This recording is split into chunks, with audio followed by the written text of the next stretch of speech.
हाँ में हाँ क्यों मिलाओ? क्या मजबूरी है आपको? क्यों नहीं सच बोलते? क्यों नहीं राम नाम की वो भक्ति इबादत की चर्चा करते? ध्यान से सत्संग सुनो। ये हो नहीं सकता कि आपको किसी सवाल का जवाब ना आए। सत्संग में हर तरह के सवाल का जवाब बताया जाता है। तो ऐसा हमने देखा है, बहुत सत्संगी लोग उनसे बहुत सवालात करते हैं लेकिन पल में जवाब दे देते हैं। तो भाई किसी से जिरा करो ही ना। बहस लड़ाई का, झगड़े का रूप धारण कर सकती है। कलयुग में बहस बहस नहीं रह गई।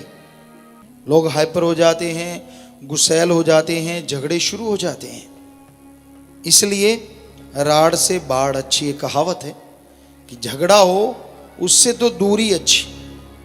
आपको लगे कि ये आदमी बुरा है, बुरा बोल रहा है, प्यार से समझाओ, मोहब्बत से समझाओ, पर अगर वो बढ़ चढ़ के और बुरा बोले, गलत बोले तो कन्नी कतरा जाओ कि ठीक है भाई, राम जाने उसका काम जाने।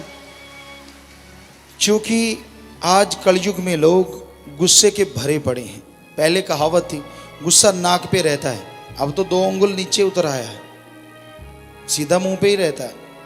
पहले नाक पे था, थोड़ा ऊपर तो था। आज किसी को छेड़ के देख लो, यूं लगता है अनजाने में पेट्रोल डाल दिया आग पे। राम राम ही बोल लो, क्यों, क्या हुआ है तुझे? अरे राम राम बोला, होना क्या था? पर उनको होता है कि हमें काम धंधे से क्यों हटा दिया, हमारा ध्यान उधर था, इधर था, फला था। तो ये कलयुग है। इसका मतलब ये नहीं है कि हम राम राम करना भूल जाएं, करना चाहिए। बड़ा कायदा था पहले, बुजुर्गों में आपस में मिलते राम राम, कम से कम 2 बार तो भगवान का नाम याद आया। आज तो सारा कुछ पश्चिम सभ्यता ने ले लिया है। हेलो, हाय, हाय को तेरे दर्द हो रहा है, हम रोकेंगे नहीं, इंग्लिश है, जितना मर्जी हाय बाय करो। मतलब ये कि ऐसा हुआ है। अब वो कहीं बुजुर्ग थे, ज़्यादा पढ़े लिखे नहीं थे, वहाँ से एक बच्चा जाने लगा, दूसरा बच्चा भी पढ़ा लिखा था, तो उसको कहता हाय, कहता बेटा रुक, दवाई दिलाता हूँ। वो कहता ताऊ क्यों? कहता तू हाय हाय कर रहा है कब से, क्योंकि उन्हें 2-3 बहनों को भी हाय किया, उसको भी। तो हालांकि ये पश्चिम सभ्यता, हाँ जरूरी है इंग्लिश सीखना, इंग्लिश बोलना, लेकिन अंधों में काना राजा बनना जरूरी है क्या? यहाँ बुजुर्ग बैठे हों, अपनी संस्कृति है तो उसके अकॉर्डिंग भी तो बोला जा सकता है। जरूरी तो नहीं हाई बाई टाई से काम लेना। ठीक है, आप पढ़े लिखे हैं, एक आपका सारा उस तरह के लोग बैठे हैं तो कुछ भी बोलिए, लेकिन यहाँ बुजुर्गवार हैं। वैसे राम राम जैसी चीज़ ही नहीं है। कितना बढ़िया था हमारी संस्कृति कि चलो एक दूसरे को मिलो, राम राम, दूसरा भी राम राम, सलामेकुम, वालेकुम सलाम, सत श्री अकाल, सब मालिक के नाम लिए जाते थे, प्रभु का नाम लिया जाता था किसी न किसी तरीके से।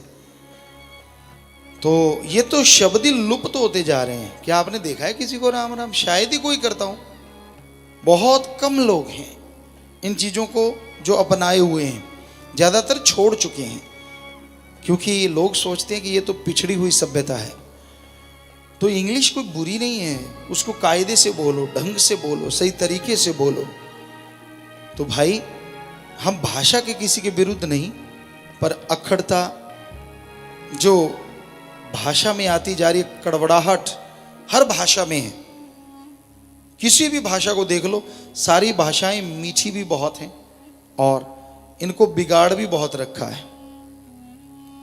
हमने हर भाषा को देखा बिगड़ी हुई को। ऐसा ही करते हैं किसी मंदिर में, किसी मस्जिद में, गिरजा में, गुरुद्वारे में, कई जगह हमने देखा एक वहाँ के सज्जन पे पैर रखा गया, हम बताएंगे नहीं किस धर्म के। तो वो बोला क्यों मुंह उठाया है? वो कहता नहीं जी भगवान ने दिया, उठाया नहीं। मतलब मुंह तो उठा के तो नहीं ना लाए कहीं से, तो ये तो भगवान ने दिया है। सो इस तरह की बातें, भाषा को बिगाड़ना, लोग आजकल बिगाड़ते हैं। मालिक के प्यार मोहब्बत में सीधी तू बात तो होती है, वो तो मानी बात, लेकिन इसके अलावा कायदा है कि हम समाज में रहें तो सभ्य तरीके से रहें। मालिक से तो चर्चा चलती है, उससे प्यार करने वाला, उससे मोहब्बत करने वाला ज़्यादा बटरिंग नहीं करता और ज़्यादा मक्खनबाजी नहीं, ज़्यादा भूमिका नहीं बांधता, वो तो सीधा मालिक से बात करता है। पर आम तौर पे जो देखा जाता है अपने बुजुर्गों से, अपनी माता से, बहन से, बेटी से, एक कायदा है, एक असूल है, उसके अनुसार बात करनी चाहिए।